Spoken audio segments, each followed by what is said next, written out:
दोस्तों फिजिक्स में न जाने कितनी थियरीज और लॉ है। कोई किसी चीज के लिए तो कोई किसी और चीज के लिए।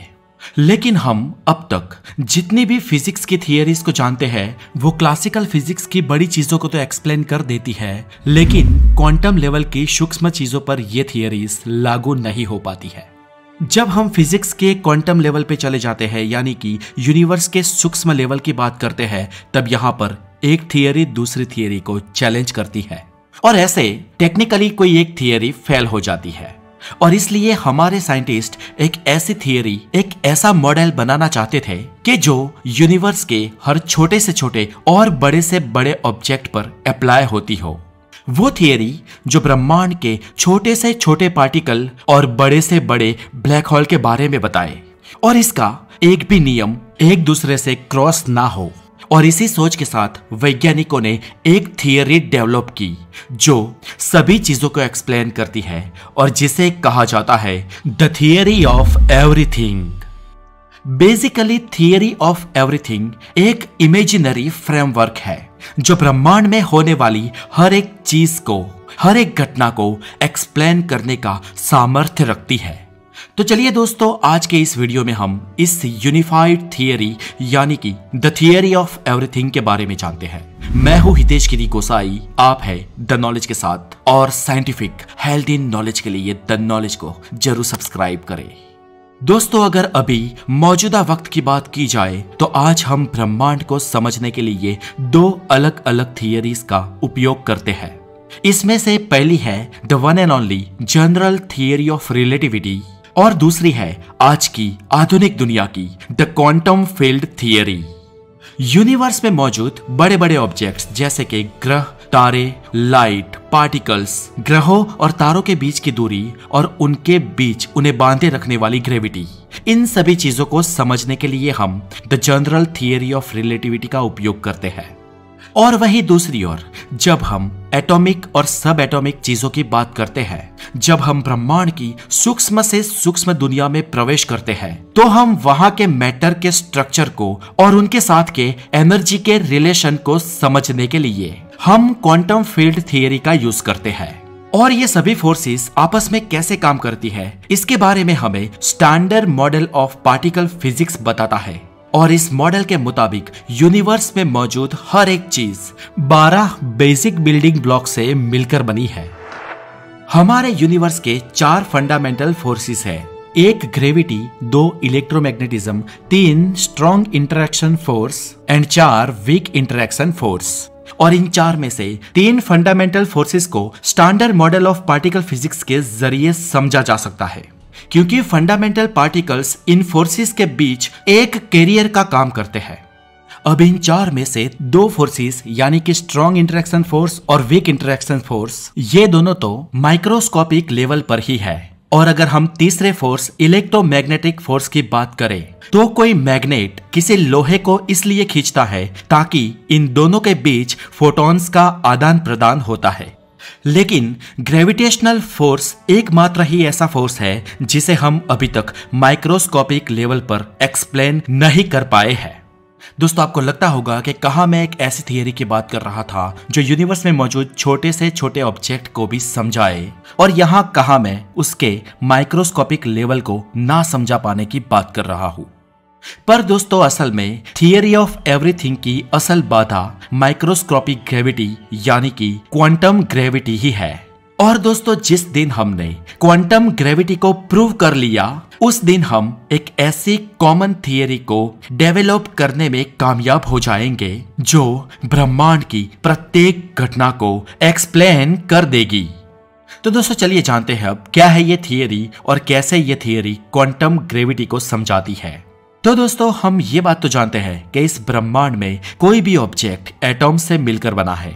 अब अगर बात करें एटॉम्स की, तो एटॉम्स में छोटे छोटे इलेक्ट्रॉन्स होते हैं जो न्यूक्लियस यानी कि एटम के सेंटर के अराउंड घूमते हैं, उसके आसपास रिवॉल्व करते हैं। इतना तो हम सब ने पढ़ ही रखा है। लेकिन दोस्तों, क्या आप ये जानते हैं कि इन न्यूक्लियस के अंदर भी प्रोटॉन्स होते हैं, यानी कि एटम के सेंटर पार्ट में प्रोटॉन्स होते हैं। और तो और ये प्रोटॉन्स भी किसी एटम का सबसे छोटा पार्टिकल यानी कि सबसे छोटा भाग नहीं है, इसके अंदर भी होते हैं क्वार्क्स। अब फ्रेंड्स, मॉडर्न फिजिक्स के हिसाब से कहानी यहीं पर खत्म हो जाती है और मॉडर्न फिजिक्स की थियरी कहती है कि क्वार्क्स ही किसी भी एटम का सबसे छोटा हिस्सा है, यानी कि किसी भी ऑब्जेक्ट का सबसे छोटा पार्ट होता है क्वार्क्स, जिसके आगे डिवाइड नहीं किया जा सकता है, यानी कि इन्हें तोड़ा नहीं जा सकता है।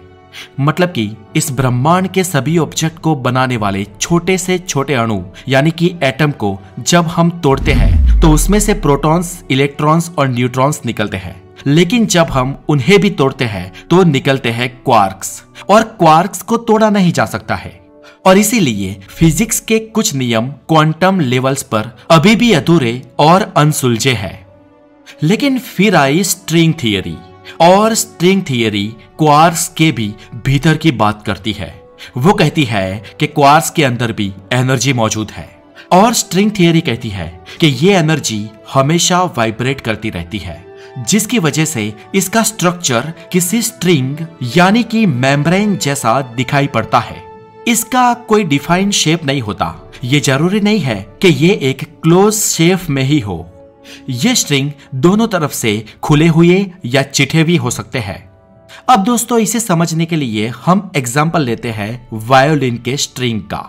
जैसे वायोलिन की स्ट्रिंग को अलग अलग डायरेक्शन में मोशन देने से अलग अलग सुर पैदा होते हैं, ठीक वैसे ही क्वार्क्स के अंदर की ये स्ट्रिंग्स मोशंस करती रहती है, और इसके मोशन की वजह से ही अलग अलग फॉर्मेशंस बनते हैं, और इसी से अलग अलग पार्टिकल्स बनते हैं, और उस पार्टिकल से एटम बनते हैं, और एटम से पूरा ब्रह्मांड। यानी कि आपके घर पर रखे एक टेबल और आप में सिर्फ इतना फर्क है कि उस टेबल में वो स्ट्रिंग अलग तरीके से वाइब्रेट कर रही होगी और आप में एक अलग तरीके से। अगर हमारे पास आज कोई ऐसी टेक्नोलॉजी हो जिससे हम इस यूनिवर्स के सबसे छोटे पार्टिकल को देख पाए, तो शायद हमें ये पूरी दुनिया कुछ छोटी छोटी स्ट्रिंग्स के रूप में तांडव करती हुई यानी कि मोशन करती हुई ही दिखाई देगी।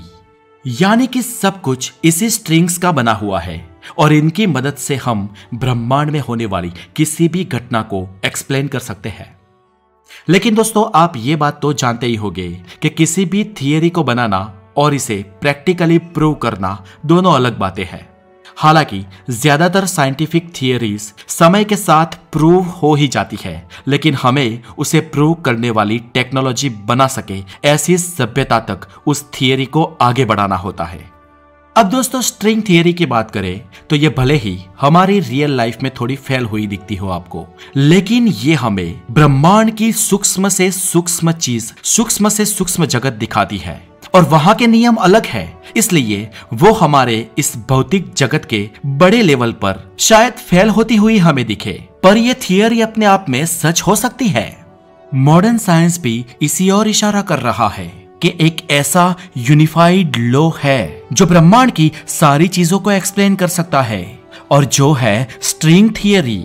और दोस्तों, इस स्ट्रिंग थियरी को काम करने के लिए हमें एक ऐसा यूनिवर्स चाहिए जो 3, 4 या 5 नहीं, लेकिन पूरे 10 आयामी हो, यानी कि 10 डायमेंशनल वर्ल्ड।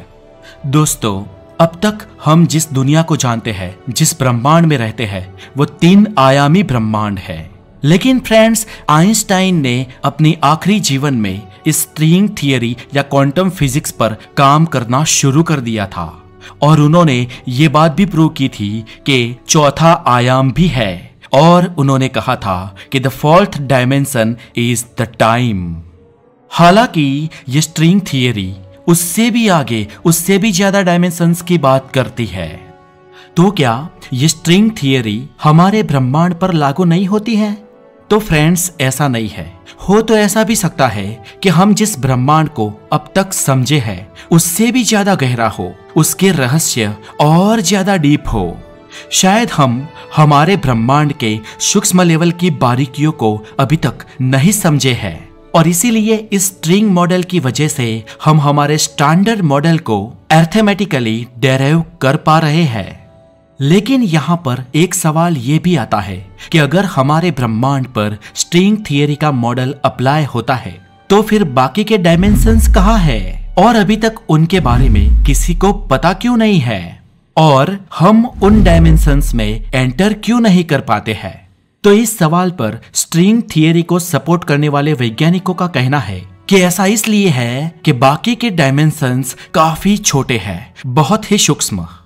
उनका मानना है कि डायमेंशंस दो टाइप के होते हैं, एक बहुत ही विशाल जिन्हें हम इजीली देख सके और दूसरे बहुत छोटे, इतने छोटे कि वो परमाणु के भी अंदर बहुत बड़ी दुनिया बनाए हो।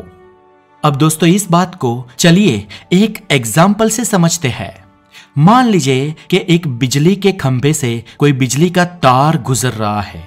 इस तार को आप जब नीचे से देखते हैं तो वो तार उसकी लंबाई के कारण आपको वन डायमेंशन ही लगेगा, लेकिन उस पर अगर कोई चींटी, कोई सूक्ष्म जीव चल रहा हो तो वो उसे 2 डायमेंशनल लगेगा, जबकि वो वायर खुद एक 3 डायमेंशनल वर्ल्ड का हिस्सा है। हमारे यूनिवर्स में भी कुछ ऐसा ही हो रहा है। बाकी के डायमेंशंस बहुत ही छोटे हैं, इतने छोटे कि हम शायद हर सेकंड उन डायमेंशंस में एंटर करते हो और हर सेकंड उनमें से बाहर निकल जाते हो और हमें पता भी नहीं चलता। अब दोस्तों चलिए जानते हैं कि स्ट्रिंग थियरी क्वांटम ग्रेविटी को कैसे एक्सप्लेन करती है। दोस्तों शुरुआत में यह माना जाता था कि एटम के अंदर एक मासलेस पार्टिकल होना चाहिए, लेकिन जब ऐसा पार्टिकल नहीं मिला तो माना जाने लगा कि शायद स्ट्रिंग थियरी सही नहीं है। लेकिन बाद में स्वार्ट्ज ने बताया कि ये मासलेस पार्टिकल असल में ग्रेविटी को डिस्क्राइब कर रहे हैं। ऐसे पार्टिकल्स को बाद में ग्रेविटॉन्स कहा जाने लगा और ऐसा माना जाने लगा कि ग्रेविटॉन्स ही क्वांटम लेवल पर ग्रेविटी को कैरी करते हैं, यानी कि ये ग्रेविटॉन ही हर डायमेंशन में ग्रेविटी के वाहक है। दोस्तों ग्रेविटी हमारी 3 आयामी दुनिया से भी परे किसी और डायमेंशन में भी हमसे जुड़ी हुई है। ये बात आप हॉलीवुड की इंटरस्टेलर मूवी के एंड हिस्से में देख सकेंगे, जहां पर बहुत ही डिटेल में इसे डिस्क्राइब किया गया है। और इस तरह दोस्तों स्ट्रिंग थियरी क्वांटम लेवल पर ग्रेविटी को एक्सप्लेन कर पाने में सफल हुई और इस तरह हमने एक ऐसी थियरी ढूंढ निकाली जो इस यूनिवर्स की हर एक घटना को, हर एक चीज को, हर एक लेवल को और हर एक डायमेंशन को डिस्क्राइब कर सकती है। हालांकि ये अभी भी एक हाइपोथेटिकल फिनोमिनन है, क्योंकि ये थियरी एक ऐसे पार्टिकल के बारे में बताती है जिसे देखा नहीं जा सकता और इसलिए इसे सबूत के तौर पर पूर्ण रूप से सही कह पाना अभी संभव नहीं है। तो दोस्तों ये थी थियरी ऑफ एवरीथिंग यानी कि स्ट्रिंग थियरी के बारे में आज की हमारी वीडियो। दोस्तों आप स्ट्रिंग थियरी के बारे में क्या मानते हो, क्या सोचते हो, हमें कमेंट बॉक्स में जरूर बताएं। और ये जानकारी आपको अगर अच्छी लगी हो तो इस वीडियो को जरूर लाइक कर दे। बने रहे द नॉलेज के साथ हेल्दी ज्ञान के लिए। और अगर आप यहाँ पर नए हैं तो हमारे चैनल को जरूर सब्सक्राइब करें और हमारे सारे सब्सक्राइबर्स बेल आइकन जरूर बजा दें ताकि आने वाले सारे एपिसोड्स आपको मिलते रहे। अपना बहुत सारा ध्यान रखें, आगे मिलेंगे हेल्दी नॉलेज के साथ, तब तक खुश रहे, टेक केयर।